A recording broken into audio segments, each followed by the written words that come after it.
Welcome to another week of all things people, power, and politics on Detroit's only nightly political talk show. This is The Pulse. Thanks for joining us. I'm Ruparaj. We're glad you made this your home for unbiased political news every night. So toss that phone aside and just hang out with us outside that social media echo chamber, because there's a lot going on there that you don't know if it's true or not. Here's the truth as we know it. One of the big topics we're talking about involves the 2026 elections. A prominent Democrat announces he's challenging a sitting congressman in the primary. And Congressman John James is in Studio C tonight talking about his run for governor. A lot to talk about involving several key races for our state, and it all starts in about 10 minutes. And speaking of the governor's race, there's a lot of names who have already joined and probably more to come. But we're wondering, who would you vote for if the election were held today? I put this post out on social media today with the help of all of our candidates with these nice pictures and ask the question, which one would you vote for? As we say, this show is all about you. So here's a quick pulse check on this topic, starting with what some of you had to say on Facebook. David says Mike Duggan. He has a history of being a good leader that works well with others. He is just what the state needs. Dale says that's easy. John James will win. Democrats have no chance with Duggan in the race. He'll take votes away from the Democratic candidate. James has name recognition. Kelly says Jocelyn Benson. And Terry says it's a toss-up between Duggan and James. Either of them would be a strong governor. Turning now to X, which, like Pine Knob, when they called it DTE, we still called it Pine Knob. We call this Twitter. And guess what? So many people had a lot to say here. Michael said Garland or Mike. Hadley says, I'm mostly worried about Mike Duggan splitting the vote. Anyone but John James. Kitty says Duggan. And then Dap Danvers says Jocelyn or Garland. This is not a scientific study, just a little sampling of what some of you had to say. So now we have a lot to get to when it comes to news of the day. So let's begin right now, starting once again with tariffs, because President Trump said something that probably has the auto industry listening pretty closely at this hour. He suggested he could temporarily exempt the auto industry from those tariffs he slapped on the sector to give their supply chain time to adjust. That news comes after the president said certain electronics like smartphones will be exempt from tariffs on Chinese goods for now, but that's only temporary. The Trump administration saying phones and computers could be included in upcoming tariffs on semiconductors, saying those chips need to be made in the USA. Take a listen.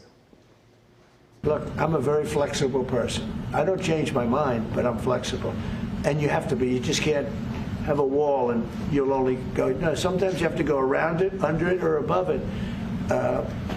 There'll be maybe things coming up. I speak to Tim Cook. I helped Tim Cook recently, and that whole business. I don't want to hurt anybody, but the end result is we're going to get to the position of greatness for our country. We're the greatest economic power in the world if we're smart. If we're not smart, we're going to hurt our country very badly. We look at the things that influence national security and make sure that we're onshoring that production so that if there ever were a problem in the future, that the U.S. would be 100% ready. Now, here's the thing. Some experts fear that tariffs on Chinese imports could end up doubling the price of things like smartphones or computers, things we don't necessarily buy often, but many of us use every day. Democrats, meantime, have criticized the tariff policies, and some are worried about the quick policy changes. Stock market and people's 401ks taking a really rough hit. And the best move this administration could take is to scrap the whole plan. Now, this is news investors wanted to hear after a topsy-turvy week before all three major indices are up to start the new week. The Dow climbed roughly 312 points. The Nasdaq also seeing the green, ended the day up, 107, and the S&P 500 jumped about 42 points as well. Well, from Pennsylvania Avenue to the Commonwealth of Pennsylvania, where we're hearing from Governor Josh Shapiro after a horrifying incident. A man broke into the governor's mansion and torched it, forcing him and his family to evacuate. Police say the suspect, 38-year-old Cody Balmer, scaled an iron fence and told police he planned to beat the governor with a sledgehammer if he ran into him after the break-in. But whether the attack has to do with Shapiro's politics or religious beliefs, that's not clear tonight. At a news conference outside his home, Shapiro said this kind of violence, it just has to end. This type of violence is not okay.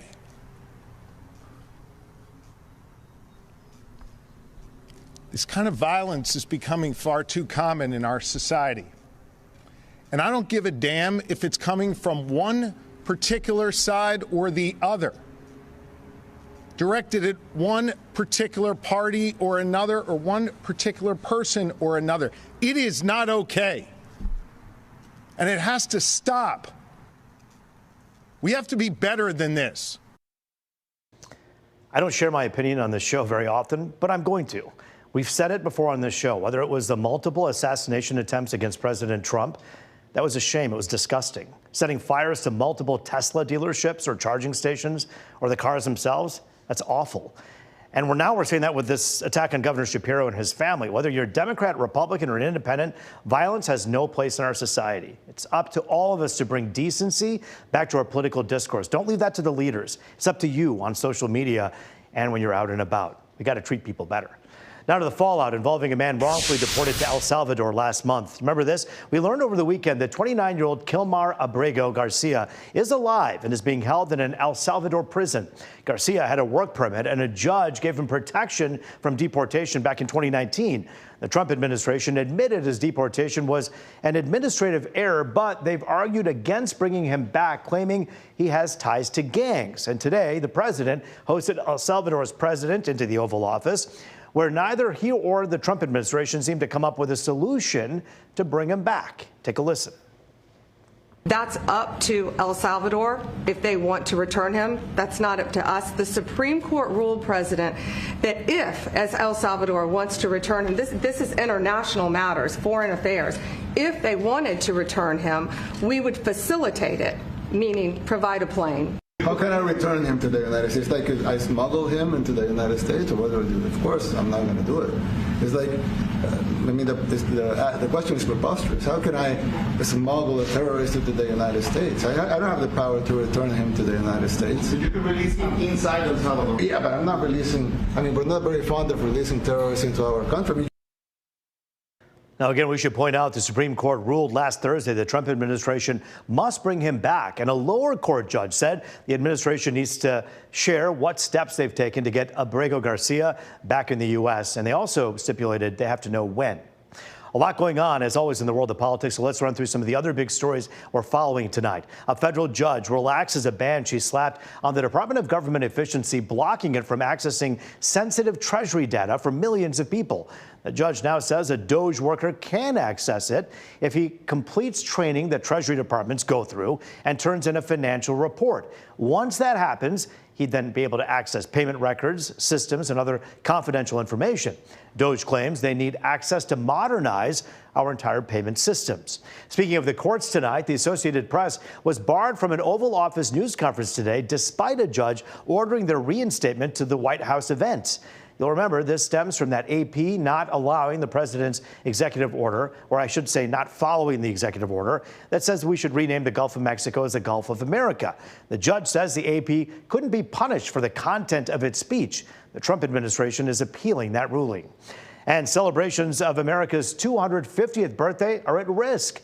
Multiple state humanities councils have been working on a project known as America 250, which marks 250 years since the Declaration of Independence was signed. That would include everything from special events at libraries to special curriculum at schools. But cuts at the federal level caused the National Endowment for Humanities to cancel grants for state councils. The White House and NEH did not comment, but President Trump signed an executive order earlier this year, creating a task force to plan a celebration. Let's go back to the tariffs for a moment here, because there's an industry you might not think about that could be hit pretty hard. The flower industry. You see those beautiful flowers you see in a floral shop? Well, the majority of them actually come from outside of the United States. And florists we spoke with say the uncertainty right now, especially before Mother's Day, is a little tough. Never know.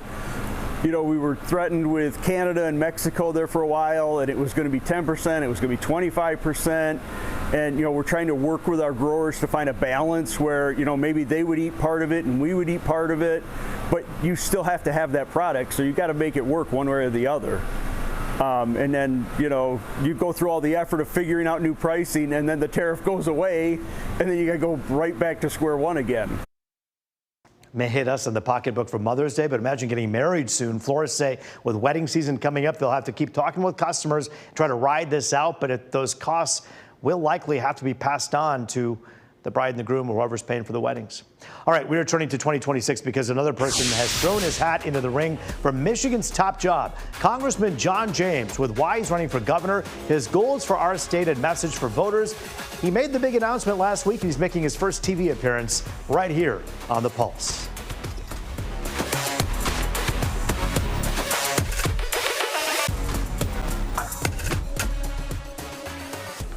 Back now on The Pulse, looking at all things people, power, and politics. And joining us now to talk about his run for governor, Republican Congressman John James. And it's good to see you, John. Always thank you for joining us. By the way, we're interviewing candidates, all of them who enter the race. You'll see them on fox2detroit.com because other people have thrown their hat in the ring and they've sat in this seat saying they want the job. And now Congressman James says, hold my Faygo. I want the job. Why do you want this job? I love this state, and Michigan suffered long enough. My father came here from the Jim Crow South for opportunity, and he started a trucking company with one truck, one trailer, and no excuses. And then later on, he was able to pass that business on to me and my brother, and we grew it by many times and added hundreds of jobs in Michigan. But now things have changed. Too many people feel like the American dream is outside of their grasp, and the same people who came here for opportunity now have kids and grandkids who have to fight other states to find opportunity. I think that's wrong. We need somebody who understands what it takes to create jobs because they've done it before. We also need somebody who understands what it takes to make life and death decisions to avoid crises to begin with. But if we find ourselves in a crisis, a combat veteran is probably one to help lead us out. And that is, of course, part of your background and your pedigree and where you come from in terms of how you look at problems, how you want to solve them. I do have to ask you, though, because you are currently a congressman. You ran for Senate in 2020 for the second time at that point, and you only lost by like less than a percentage point against Gary Peters. Why not go try to finish the job there? The mission has always been Michigan, and learning what I have over the past few years, the role of governor and executive is what I've been doing since I was a cadet at West Point. It's as a commander in battle. It was as a CEO in business. It was always bringing teams together and showing them that the vision and executing, leading by example, and help showing that they're the answer they're looking for. And in each station that I've been blessed to occupy, we've been successful. I brought all my men, weapons, and equipment back home from combat safely. And I was also able to grow my business by many, many times. And again, create jobs in the state of Michigan. I believe that's the type of relevant experience that Michigan needs right now as its executive leader. And frankly, for somebody who's going to be the commander-in-chief of the National Guard, combat experience helps. From somebody who's looking to diversify our economy and to continue to grow, focusing on education, having somebody who's actually grown jobs in the state of Michigan is something that's very, very important. Also, my experience in Congress, when you look at 40% of our budget comes from federal funds, making sure we continue to get those investments from the federal government for our infrastructure, for our education, for our energy, and to make our lives better here in Michigan. Do you worry about the Trump administration because of the DOGE that's in effect right now, that maybe some of those investments won't come home? Well, when you look at a country that's $36 trillion in debt and overspending by $2 trillion a year, I think it's reasonable to go back and say, hey, how are you spending my tax dollars? I think that's what most Americans think, that I'm paying so much in taxes, tax day tomorrow, and they're saying we're paying so much in taxes. What return am I getting on that investment? And I think that's a valid question. Looking at it is one thing. Cutting it before you get a full examination is a different thing. Do you think DOGE is handling things correctly? From my perspective in Congress, we're looking at this with a fine-tooth comb, and as you hear, using a scalpel rather than a chainsaw. In my specific environment, what I'm doing is making sure the investments that actually help grow our manufacturing jobs, help bring businesses back to Michigan. Those are the things that I'm focusing on protecting Medicaid and hands off of Social Security and Medicare. These are the types of things that we're doing to take care of people. And your audience just heard President saying he's not looking to hurt people, but again, Roop, we are not spending within our means, and there are people who are abusing the system. Even Biden administrations said that up to $500 billion annually are being lost to fraud, waste, and abuse. And that's the previous administration. So if we have that admission from the previous administration, we owe it to the American people to be good stewards of their resources. And we'll get away from DOGE in a moment, but it's funny you said scalpel versus a chainsaw. The chainsaw is exactly the prop that Elon Musk used to say, we're going to start our work. And so many people say perhaps he's not the person to make the big decisions about what needs to be cut. You trust that President Trump listens. Yes. Would you explain that to people at home right now? You talk to the president. You have his ear. What does he ask you? And does he realize the impact that some of these cuts are making? Well, obviously, President Trump has shown his willingness and ability to listen just in what you're talking about with the tariffs. He is looking at everything, and he said that he doesn't change his mind, but he's flexible. He's an epic negotiator, and part of negotiating is getting the best deal possible. President Trump's also mentioned he doesn't want to hurt anybody. And so when he talks to me, he talked to me about Selfridge Air National Guard Base. President Trump understands how vital Selfridge is. Selfridge is the Alamo for Michigan. We've already lost 3 flying missions in the past couple of decades, and we will not lose another one. President Trump understands how valuable it is. And when you consider that before he got elected, he was talking about bringing very fast planes back to Selfridge. And within the first 100 days, he's doubled down on his commitment to Selfridge. That's an example of where he's listening. He understands we need to diversify. He understands the outsized role that Michigan has played in the defense of this nation. And President Trump, whether it's the automotive and understand how important automotive is, whether it's understanding how important Selfridge is, President Trump understands how important Michigan is. And I spoke with him about 2 days ago about that. Do you think that he'll consider maybe doing a pause on the auto tariffs like he's done on the semiconductor stuff? President Trump, like I said, is always listening, and he's negotiating to get a better deal. Look, in the state of Michigan, we've lost more manufacturing jobs than any other state in the country. And you look at our unemployment, highest in the entire country. And from NAFTA back, the 1990s, I was in the 8th grade when that thing was signed. We've lost 300,000 automotive jobs since then. And because of the EV mandates over the past 5 years, we lost 45,000 jobs. Roop, the status quo is not working for Michigan. We need to push back, bring those jobs back here. And President Trump is keeping all options on the table. And I totally support bringing more jobs back and building it here. President Trump sat with the governor just the other day, Governor Whitmer, and said she's a very good person who's done an excellent job. Is the president right about her job performance in Michigan? Well, I would leave that to the people. Frankly, when you talk to people who have children in school, I think they would beg to differ with a school system that's in the 40s out of 50 in this country. When you look at our 4th grade reading scores, only about 40% of 4th graders can read at grade level. When you go down to Detroit, only 5% of 3rd graders can read at grade level. Those are failures. And when you look at the jobs that President Trump is bringing, the trillions of dollars of investment, these things are going to places like Indiana and Ohio. They're not coming to Michigan. Why? When you look at the promises that were made, but somehow the roads still aren't fixed, and people feel like they're in a worse situation than they were just 6 years ago. I absolutely believe that President Trump was being cordial. He was being nice. We had to try to build a bridge, like you said, as a negotiator. He's trying to build a bridge. And the governor, many people criticize her for being so amenable to this conversation, but you would say she did a good job. I would say that the governor, no. I don't think she did a very good job at all. At the White House? Well, at the White House, we'll see. But I thought you were talking about the job she's done with the state. Right. No, I thought you were talking about the population loss that we've seen under her leadership. But at the White House, I will say, as far as Selfridge is concerned, we are prioritizing the mission at Selfridge. We are working together, Democrats and Republicans, Senate and the House, the Whitmer administration. We are focused on getting a fighter back to Selfridge and keeping the tanker. And actually, they've reached out to me to get additional funding for the runway, and I'm excited to do it.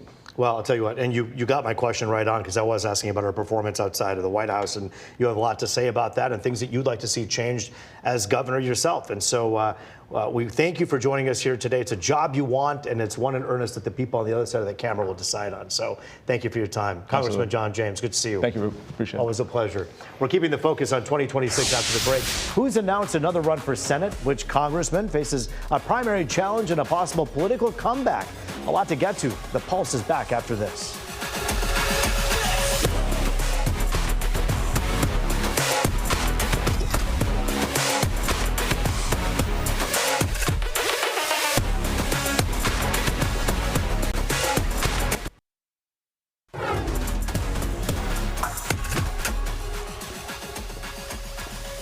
Welcome back to The Pulse. It is People, Power, and Politics. Thanks for joining us in Detroit's only nightly political talk show. We're always glad you're with us. All right, we get it. The 2024 election was less than a year ago. You're probably not ready to talk about 2026 yet. And we're a year and a half away from November 2026, but there are some important news items involving several big races you'll be voting on, and one big name who could make a political comeback. More on that in just a second. First, to news that probably won't surprise you because we've told you it's likely coming for weeks now. Former Congressman Mike Rogers officially making another run at the U.S. Senate. You'll remember he narrowly lost to now Senator Alyssa Slotkin. Now Rogers is trying to replace another Democrat, outgoing Senator Gary Peters. Rogers aligned himself once again with President Trump, saying he'll stand with him. For me, it will always be America and Michigan first.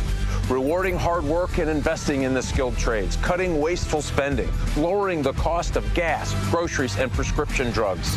Alongside President Trump, I'll fight to bring good, high-paying manufacturing jobs back to Michigan. Rogers joined State Senator Mallory McMurrow on the list of candidates who have officially announced. McMurrow is seen as a rising star in the Democratic Party. By the way, we put out the call with Mr. Rogers to come on our show. Hopefully he'll be here within a few weeks. Other candidates who are considering a run, Democratic Congresswoman Haley Stevens and former gubernatorial candidate Dr. Abdul El-Sayed. He lost in the primary to Governor Whitmer in 2018. And you'll remember he told the Pulse a couple months ago he's considering one as well. And we have told him if he does decide to announce, he should come on this show as well. We hope to see him here as well. To the 13th Congressional District, where Congressman Sri Tenadar now has a primary challenger. Former state senator and current Michigan Veterans Affairs Director Adam Ollier. He made the announcement on social media this morning. Tenadar has held his seat since 2023. Ollier released a statement on X saying, from housing to daycare to the rising cost of groceries, we're in a crisis. We need bold solutions and leaders who will stand up for us, not the millionaires and billionaires. And finally tonight, former Vice President Kamala Harris could be plotting her political comeback after her loss to President Trump. She's laid low since leaving office, but Vanity Fair says she's working on a book as well as a speech that addresses the country's situation. That could happen in the next couple of months. There's speculation she could run to replace California Governor Gavin Newsom if she doesn't make another White House bid. Her supporters say, look, she wasn't the problem, her team was. But they also say they want her to make a decision soon to avoid a coronation or delayed entry into the race. I'm not going to advise her as to what she should do or should not do. I think that she is a tremendous talent. I think she ran a great campaign. I think she was ill-served in that campaign by people who should have listened to some of us who saw and felt things. Fox News has told Harris will decide if she'll run for California governor by the end of the summer. But reports say she's taking her time as she figures out how to serve a Democratic Party going through some challenges. Well, that is the Pulse for tonight. Thank you for joining us. I'm Rup Raj. As always, we'll see you tomorrow night. Bye-bye.